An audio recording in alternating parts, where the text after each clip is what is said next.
Niining panahon nga ang putling ebanghelyo gihagit sa mga hiwi nga pagtulunan. Kinahanglan mo barog ang mga tinunan ni Kristo sa pagpakigbisog sa paglaban sa pagtuo nga makausa ug alang sa tanang panahon gihatag sa Dios ngadto sa iyang katawhan.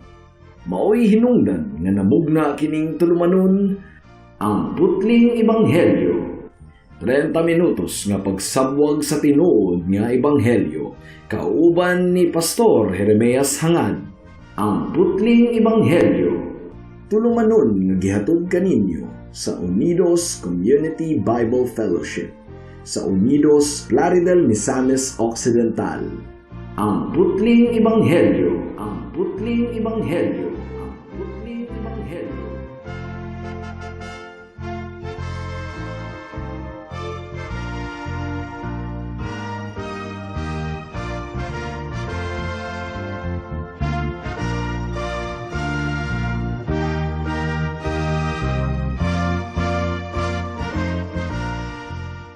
Alang sa pagpamalandong sa pulong sa Ginoo ning takna sa kahaponon atong pag-aablihon ang atong Biblia sa Mark chapter 8 verse 22 to 26. But once again, akong gipaabot ang akong pagpanimbaya sa akong lolo, 93 years old, nga mag 94 na po hapit, si Lolo Isabelo Laure Sr. ug sa mga kaparentihan nako nga naminaw usab karon sa atong pagpamalandong sa pulong sa Ginoo. Mark chapter 8 verse 22 to 26. Ang giingon dinhi, pag-abot nila sa Betsaida, dihay usa ka buta nga gidala sa pipila ka tawo ngadto kang Hesus ug gihangyo nila si Hesus sa paghikap kaniya. Gigunita ni Hesus ang kamot sa buta ug gidala niya ngadto sa gawas sa balangay. Gituthuan ni Hesus ang mga mata sa tawo ug gihikap kini, unya gipangutana siya, "May nakita ka ba?" Mihangad ang tawo ug miingon, "Oo, nakakita ako og mga tawo apan mura silag mga kahoy nga naglakaw-lakaw." Unya gihikap ni Hesus pag-usab ang mga mata sa tawo. Niining higayuna mitutok ang tawo ug nahibalik ang iyang maayong pananaw. So dili din siya buta sa una, apan nabuta siya. Unya gipapauli siya ni Hesus ug gipahimangnuan nga dili una mobalik sa balangay. May the Lord bless the reading and meditation of His Gospel. So human sa mga panghitabo, sumala sa atong gipamalandungan ni adtong miaging mga semana, adunay mga tawo nga nagdala sa usa ka buta ngadto sa atong buhi nga Dios nga si Hesukristo aron hangyoon siya nga ayuhon ang maong buta. Ug nakita usab nato ang similarity sa pag-ayo sa Ginoo sa tawo nga bungol nga naka-record sa Mark chapter 6. Nakita nato nga gihikap sa Ginoo ang mata niini nga buta. Ug sama sa bungol ug ama nga giayo ni Jesus sa chapter 6, gidala usab ni Hesus kining tawhana sa awaaw nga lugar layo sa balangay. Pero aduna usab kalainan mga kaigsuonan sa pamaagi sa pag-ayo ni Hesus niining tawong buta. Gumikan kay dili nato himuong uniform ang pamaagi sa atong buhi nga Dios. Dili nato ma-trace ang pattern sa Ginoo. Gumikan kay hari siya. Daghan siyang pamaagi. We cannot impose our expectation sa pamaagi sa atong buhi nga Dios. Pwede niyang hikapon ang usa ka tawo aron siya maayo. Pwede niyang ibungat lamang ang pulong aron maayo sila. Kung kabubuton kini niya in that particular case, ug pwede gani nga pagkaayuhon sa Ginoo ang usa ka tawo nga naa sa balatian bisan pa og absent siya, meaning to say ang iyang physical or actual presence mga kaigsunan wala. So adunay pagkasoberano ang Dios sa iyang pamaagi. Aduna siya pagkalabing labaw ug gawas pa mga kaigsunan dugang pa adunay mga leksyon nga gitudlo ang atong buhi nga Dios sa nagkalain-laing pamaagi nga iyang ginahimo sa tanan nga iyang pagpangayo mga kaigsuonan. In His usual practice, giayo ni Jesus instantaneously, pasabot giayo dayon at once. Gi-demonstrate kini ni Mark over and over. Daghang gipangayo ang Ginoo sa miagi nga mga chapter nga atong gipamalandungan nga diha-diha dayon naayo just at once giayo sa Ginoo katong mga naa sa balatian. Pero sa iyang pag-ayo sa tawong buta, wala giayo dayon ni Jesus. Murag dunay degree mga kaigsuunan. Una, gitutuhuan niya sa iyang laway ang mata sa usa ka tawo, and then gipangutana niya kung makakita na ba kini. Pero gimiingon ang tawo nga doon na siya nakita nga tawo, mga katawhan nga galakaw-lakaw, pero mura sila og kahoy nga naglakaw-lakaw. So wala na dawat ni adtong buta ang iyang pananaw immediately, dili pareho sa iyang gibuhat sa miagi nga mga chapters. Ang pangutana ngano kano nga moment kini ang pamaagi sa atong Ginoo niini nga kaso sa tawo nga buta nga iyang giayo. Wala man niya giayo dayon, wala man gihatag ang rason mga kaigsuunan, pero kung atong pamalandungan ang pulong sa Ginoo, aduna gayoy leksyon. Adunay leksyon nga gitudlo sa Ginoo kanato niini nga higayon. Gumikan kay ang tanang gipangbuhat sa atong Ginoo dili man walay tumong mga kaigsuunan. Adunay tumong ang tanang mga butang. So posible kaha nga giayo ni Jesus ang tawong buta niini nga pamaagi aron kita matudluan sa ato usab nga pagkalimitado sa atong pananaw nga espiritual. Ang pananaw mga kaigsuunan gigamit kini sa Biblia ingon nga simbolismo sa atong espirituhanon nga panabot. Diba? Kung doon na tayo usa ka butang nga wala nato masabtan, o niya gi-explain sa ato ka ng butanga, moingon ta og I see. Oh, nakita na nako. But pasabot, nasabtan na nako. So ang mata, ang atong pananaw gihimong simbolismo sa atong panabot. Gigamit kini sa Ginoo nga lingwahe sa John chapter 3 verse 3 ang giingon, sa pagkatinuod sultihan ko ikaw. Gawas kung ang usa ka tawo matawo pag-usab, dili siya makakita sa gingharian sa Dios. Ambot pasabot, dili niya masabdan ang mensahe sa gingharian sa Dios. So ang pananaw gihimong simbolismo sa understanding. Hinaot nga nagkuha ninyo kana mga kaigsuunan. Now, tinuod nga kung wala ang new birth, gumikan kay ang Biblia nagaingon man nga ang tawo nga wala pa kang Kristo patay sa kasalanan. So kung wala siya matawo pag-usab mga kaigsuunan, dili gayud niya makit-an ang gingharian sa Dios. But pasabot, dili niya masabtan ang mensahe sa gingharian sa Dios. Kung ang tawo patay, nagpabiling patay sa iyang kalag. Muna giingon sa Ephesians chapter 2 verse 1, ang tawo nga wala pa kang Kristo dili masakiton sa iyang kalag kundi patay. Ang patay gyud, di gyud makadungog. Bisan pa usa ka libo kawali ang imong iwali niya ng tawhana, di gyud niya masabtan. Mukod kini gipasabot ni Pablo sa unang Korinto kapitulo 2 bersikulo 14. Ang giingon dinhi, apan ang tawo nga wala magbaton sa espiritu sa Dios, dili makadawat sa mga gasa nga gikan sa espiritu sa Dios. Dili gayud siya makasabot niini ug binuang kini alang kaniya, kay kini matugkad man lamang sa espirituhanong pamaagi. So kung wala gibanhaw sa Ginoo ang patay nga kalag sa usa ka tawo, dili gayud niya masabtan ang pulong sa Ginoo. Now, sa kaso sa buta nga giayo ni Jesus niini nga teksto nga atong pamalandungan, wala giayo dayon, wala totally nabalik ang iyang pananaw by certain degree. Una, nakakita siya og mga tawo, naaninag niya ang mga tawo, pero mura kuno og mga kahoy nga naglakaw-lakaw.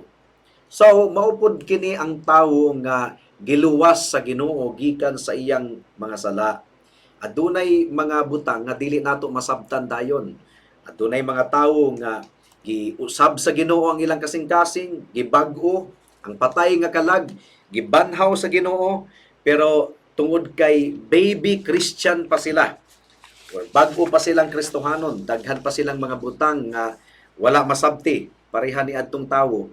Kahibalo siya nga mga tawo katong galakaw-lakaw, pero ang iyang pagtan-aw murag kahoy nga galakaw-lakaw. So na-restore ang iyang pananaw up to a certain degree, pero dili pa tibuok nga restoration sa iyang pananaw. Posible di ay nga usa ka tawo bago pang nahimong Kristohanon, bago pang nakabig sa atong buhi nga Dios, nasabtan niya ang mga basic nga mga doktrina sa Christianity, pero pag-abot sa mga laglom nga pagtulunan, laglom nga pagsabot sa pulong sa Ginoo, dili pa niya kini matugkad gumikan kay spiritually babe pa man siya, or spiritual infant or bata pa kayo diha sa Ginoo. Mura pa ang iyang pagtan-aw sa mga espirituhanon nga butang, nasabtan niyang basics pero mura pa og mga kahoy nga galakaw-lakaw. Mo kini panig-ignan sa gibuhat ni Kristo ni adtong butang nga wala niya giayo dayon, wala na restore dayon ang pananaw kundi by degree mga kaigsuunan. Spiritual ignorance. So simbolo kadto sa spiritual ignorance di atong miaging semana, spiritual dullness. Pero karon spiritual ignorance. Again, bata pa nga Christian, tinuod nga Kristohanon, tinuod nga nakabig sa atong buhi nga Dios. Pero gumikan kay bata pa, daghan pang mga butang nga ignorante siya. Muna nga kinahanglan ang mga pastor nga magpasabot kaniya, magpalapad, mutabang aron siya mutubo sa iyang espirituhanon nga panabot. Adunay tulo ka bahin ang atong pamalandong. Una, the case for spiritual ignorance. Ikaduha, the causes of spiritual ignorance, ang hinungdan sa spiritual ignorance. Ang ikatulo, the cure for spiritual ignorance, ang tambal sa spiritual ignorance. So unahon nato ang unang punto, the case for spiritual ignorance. Again, sama sa akong giingon kaganina, kining tawhana bag-ong nakabig sa atong buhi nga Dios. Dili na siya spiritually blind. Dili na siya buta spiritually, gumikan kay duna na siya naaninag. Pero wala pa niya kini masabti gayod. Sama niya atong tawhana. Dili na siya buta. Gumikan kay duna na siya nakita nga mga tawo, naaninag niya nga tawo kadto, pero ang iyang pananaw mura silang mga kahoy nga galakaw-lakaw. So nakuha po nato. Adunay mga tinuod nga Kristohanon nga nakasabot na sila sa basic doctrines of Christianity, apan gumikan kay immature Christian pa sila, daghan pa kayong mga butang nga ignorante sila. I'm not talking about the unbeliever. Gumikan kay ang unbeliever, spiritually dead gyud to. Butag yun. Gidescribe kini sa Ephesians 4:18. Ug kansang kaisipan anaa sa kangitngit, nahimulag sila sa kinabuhi nga gihatag sa Dios, kay wala man sila mahibalo niini tungod kay wala man sila mamati. Now, unbeliever kini, patay spiritually. Pero ang focus nato sa atong pagpamalandong karon, tinuod nga Kristohanon pero immature. Ignorante pa sa daghang mga butang. Gisimbolismo ni adtong butang nga giayo ni Kristo. Naaninag niya, nakakita siya og figure sa tawo, nakasabot siya nga mga tawo to, pero ang iyang pananaw mura pa og mga kahoy sila nga galakaw-lakaw. So, keep in mind nga kung ang usa ka tawo makabig diha sa Ginoo, dili man siya automatic mahimong mature sa iyang pagsabot spiritually. Moagi pag yun na siya og spiritual nga pagkabata, spiritual immaturity. Mao nga kinahanglan nga mutubo pa siya. Kinahanglan nga adunay mutabang kaniya sa pagpasabot sa mga laglom nga mga pagtulunan sa Biblia aron siya mutubo sa iyang pagsabot sa pulong sa Ginoo ug pag-apply niini sa iyang kinabuhi. So mo kadto ang unang punto, the case for spiritual ignorance. Ikaduhang punto, the causes of spiritual ignorance. Unsay hinungdan nga ang tawo nagpabiling ignorante spiritually? Well, ang unang hinungdan, nasulti na nato, immaturity. Bata pa. Ang bag-ong Kristohanon, spiritually babe pa kana. Spiritual baby. Dili pa na siya makatulon og mga karne nga pagtulunan, mga gahi nga pagtulunan. Gatas pa, spiritual milk pa ang iyang kayang imnon mga kaigsuunan. Pero dili pa niya kayo masabtan ang mga laglom nga doktrina. So, by degree ang atong pagtubo spiritually. Gipalamdag sa Ginoo ang atong kasing-kasing ug hunahuna by degree. Nagtuo ko nga ang tanang mga Kristohanon nagatubo gayud anam-anam mga kaigsuunan. Nang makasubo lang daghang mga Christians nga nagpabiling ignorante sulod sa daghang mga katuigan gumikan kay wala nila gi-work out ang kakugi sa pagpamalandong sa pulong sa Ginoo ug pagtuon sa pulong sa Ginoo. Daghan kay mga tawo nga nagpabiling spiritually immature, bisag dugay na kayong Kristohanon. Mo kini gi-describe sa Hebrews chapter 5 verse 12 to 14. Ang giingon diri, dugay na unta kamong nahimo nga mga magtutudlo. Apan hangtod karon Nagkinahanglan pa kamog mutudlo kaninyo sa unang mga leksyon mahitungod sa mensahe sa Dios. Gahi na unta ang angay ninyong kanon apan hangtod karon nagkinahanglan gihapon kamog gatas. Ang nagkinahanglag gatas bata pa ug walay kasinatian bahin sa maayo ug sa dautan. Apan ang gahing pagkaon alang sa mga hamtong na nga nakabansay ug nakagamit sa ilang igtitilaw aron pag-ila sa kalainan tali sa maayo ug dautan. So nakuha nato mga kaigsuunan, daghang mga Christians nga supposedly teachers na unta sila, magtutudlo na unta sila pero nagpabiling bata. Hinaot igsuon kung ikaw Kristohanon, pamalandungi ang imong spiritual life. Nahimo ka na bang hamtong diha sa atong buhi nga Dios? Kung nagpabilin ikaw spiritually baby or spiritual babe, ngano kaha? Ngano kaha? Ikaduhang hinungdan sa spiritual ignorance kining gitawag og low expectation. Ambot pasabot niini. Kung ang mga tawo nga nagpalibot kanimo igsuon, mga immature people, magpabilin usab ikaw nga immature. Mao nga kung ikaw Kristohanon, kinahanglan nga makig-uban ikaw sa mga hamtong spiritually. Ang giingon dinhi sa Proverbs chapter 27 verse 17, ang tawo makakat-on gikan sa laing tawo, sama nga ang puthaw mahait pinaagi sa puthaw. So kung makig-uban ikaw sa mga tawo nga hamtong na spiritually, maapil po ikaw og kahamtong, matakdan ka higala or igsuon. Busa gi-encourage ko kamo nga makig-uban sa mga tawo nga hamtong spiritually, adunay lawom nga pagsabot sa pulong sa Ginoo. Kung mga hamtong na nga mga pastors ang akong ikauban kanunay mga kahigalaan, that is a very humbling experience. Gumikan kay makakat-on gayud ako sa ilang mga kasinatian sa buluhaton sa Ginoo. Matakdan ka sa pagkahamtong igsuon. Busa kung ikaw batan-on nga pastor, you have to surround yourself with mature pastors. Kay makakat-on ikaw kung unsaon pagpadagan ng iglesia, kung unsaon pag-atiman ang mga kalag. Kung ikaw bag-o pa nga Christian, surround yourself with mature people. Mao gani nga importante gayud kaayo ang local church. Kung ikaw Kristohanon, you have to be a member of the local church. Ug dili gyud ka mag-absent kanunay sa pagsimba, gumikan kay sa simbahan, adunay mga hamtong nga mga kaigsuonan sa iglesia. Makatabang ka nato, maka-encourage ang ilang kinabuhi. Ikatulong hinungdan sa spiritual ignorance kining gitawag og poor teaching. Amo kini hadlok kay daghan kaayong mga churches nga gipasagdahan ang doktrina, gipasagdahan ang solid preaching of the word of God. Daghan kayong mga churches nga taas kaayo ang praise and worship. Hapit mag-usa ka oras unya ang pagtulunan sa pulong sa Ginoo, ang pagwali sa pulong sa Ginoo.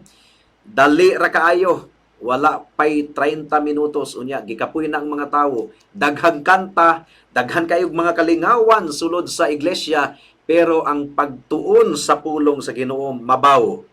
Baliktaro nato kana higala. Mas daghan ang pagtuon sa pulong sa Ginoo, ato gayud nga atimanon og duro ang pagwali sa pulong sa Ginoo. Mugani nga gihatag ang mga pastors sa church. Mga pastors nga kugihan nga nagtudlo sa pulong sa Ginoo aron ang mga katawhan sa Dios motubo mga kaigsuonan. Ephesians chapter 4 verse 11 to 15. Ang mga gasa niya mao nga ang uban iyang gihimong mga apostoles, ang uban mga propeta, ang uban mga tigsangyaw sa maayong balita, ang uban mga pastor ug mga magtutudlo. Gihimo niya kini aron sa pag-andam sa tibuok katawhan sa Dios alang sa buluhaton sa Kristohanong pag-alagad, aron motubo ang lawas ni Kristo, hangtod magkahiusa kitang tanan diha sa pagtuo ug sa atong kahibalo mahitungod sa anak sa Dios. Unya mahingkod kita sama sa kahingkod ni Kristo. Dili na unya kita sama sa mga bata nga maanod-anod sa mga balod ug mapadpad ngadto nganhi sa nagbali-bali nga hangin sa pagtulunan, sa malimbungong mga tawo nga magpasalaag sa uban pinaagi sa mga tanghaga nga ilang binuhat. Kinahanglan hinuong motubo kita sa tanang paagi ngadto kang Kristo nga mao ang ulo pinaagi sa pagsulti sa kamatuoran uban ang gugma. So dili gayud kabubuton sa Ginoo mga kaigsuunan nga magpabilin kitang bata, spiritually immature. Dili kabubuton sa Ginoo nga magpabiling hanap ang atong pananaw. Dunay pananaw pero hanap. Sama ni atong buta ba? Nakita niya, naaninag niya nga dunay mga tawo pero hanap, mura kuno og mga kahoy nga galkalakaw. Gitabangan siya ni Kristo, gihikap og utro ang iyang mata ug siya nakakita og tataw. Nahimong klaro ang iyang pananaw. So, adunay mga Christians nga hanap ang pananaw spiritually kay bata pa, spiritually babe pa, mga kaigsuunan, pero dili kabubuton sa Ginoo nga magpabilin kita ni ana nga kahimtang. Kinahanglan gayud nga motubo kita. Kinahanglan nga makig-uban kita sa mga hamtong nga mga katawhan aron kita makakaton. Ang ikaupat nga hinungdan sa spiritual immaturity kining gipasagdahan ang pagpamalandong sa pulong sa Ginoo, nagtinapulan, gipasagdahan ang mga means of grace. Gipasagdahan mga nabunsay ang ilang kinabuhi, wala gayud makatubo gumikan kay gipasagdahan nila ang ilang spiritual life, neglect. Hinaot nga pamalandungan nato kini mga kaigsuonan. Mura og subo kay pamalandungon nga dugay na kita sa pagtulunan, dugay na kita sa atong Ginoo, pero bata paghihapon kita hangtod karon, dali ra gihapon manluod. Unya kung pangutan-on kita mahitungod sa doctrine of Christianity, sa gospel, dili kita makapasabot kay murag kulang pa kaayo sa panabot. Unya dugay na kaayong Kristohanon ha. Dugay kayong Kristohanon. Unya ludanon gihapon kay sa ngatanan, dali ra manluod, dali ra masakitan. Ang pasensya wala pa gihapon motubo, ang kaaghop wala pa gihapon motubo. Mga kinahanglan gayud kitang motubo mga kaigsuunan spiritually. Modangat na kita sa ikatulong punto, ang tambal sa spiritual ignorance. Unsaon man nga matambalan ang spiritual ignorance? Well, una, kinahanglan nga mahisakop ikaw sa kining gitawag og community of faith. Mahisakop ikaw sa usa ka simbahan nga seryoso gayud kayo sa pagtuon sa pulong sa Ginoo. Ang tawo nga buta gidala nila kang Kristo.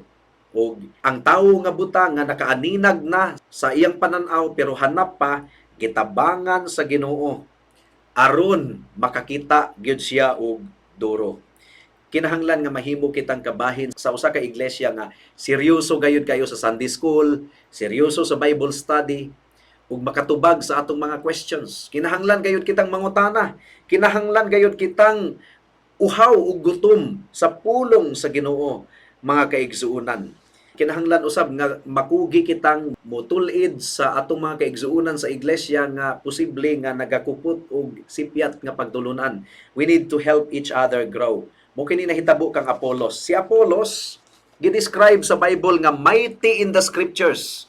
Mighty in the scriptures, daghan kayo panabot sa scriptures. Pero dunay elemento sa ebanghelyo nga kulang. Gitabangan si Apollos ni Priscilla ug ni Aquila aron masabtan sa kinatibukan ang mensahe sa Ginoo. Mo kanay buhaton nato sa mga immature pa sa church. Mulid kita og Bible study, mutabang kita og pasabot. Tabangan nato atong mga kaigsuonan. Acts chapter 18 verse 24 to 26 ang giingon dinhi, may usa ka Hudiyo nga ginganlag Apolos nga taga Alejandria nga miadto sa Efeso. Maayo siyang musulti og batid sa kasulatan. Na matuto siya sa pagtulunan sa Ginoo ug sa dakong kadasig nagsulti siya ug nagtudlo sa husto mahitungod kang Hesus. Hinuon ang bunyag lamang ni Juan ang iyang nahibaw-an. Maisugon siya nga misulti didto sa sinagoga. Sa pagkadungog ni Priscilla ug ni Aquila kang Apolos, gidala nila siya sa ilang balay ug gisaysayan sa hustong kahulugan sa pagtulunan sa Dios. So, bright kining tawhana si Apolos pero kulang ang iyang pagsabot. Gitabangan siya ni Aquila ug ni Priscilla. Mighty in the scriptures pero kulang pa. Kulang pa gyud ang iyang pagsabot. Wa niya masabti ang ebanghelyo sa kinatibuk-an ug gitabangan siya ni Aquila ug ni Priscilla. Ingon ini ang atong buhaton sulod sa iglesia. We are to help one another. The mature should help the immature. Ug ang blind man, ang tawong buta, gitabangan siya sa Ginoo nga makakita og duro, gigunitan sa Ginoo ang iyang mga mata. Now, ang mga immature people sa atong church, dadto nato kanunay sa pulong sa Ginoo. Dadto nato kanunay sa pulong ni Jesus. aron sila motubo, aron mahimong hamtong. So, katong gituthuan sa Ginoo ang mata sa usa ka buta, simbolismo kadto mga kaigsuonan nga ang pulong ni Kristo nga migawas sa iyang baba makatabang gayud kanato. So ang tambal sa immaturity mao ang kanunayng pag-ambit sa pulong sa Ginoo. Kanunayng pagkaon sa pulong sa Ginoo mga kaigsuonan. The word of God is the chief means of grace for giving the knowledge of God. Dili ikaw mutubo spiritually kung nagpasagad ikaw sa pagtuon sa pulong sa Ginoo. Imo gipasagdan.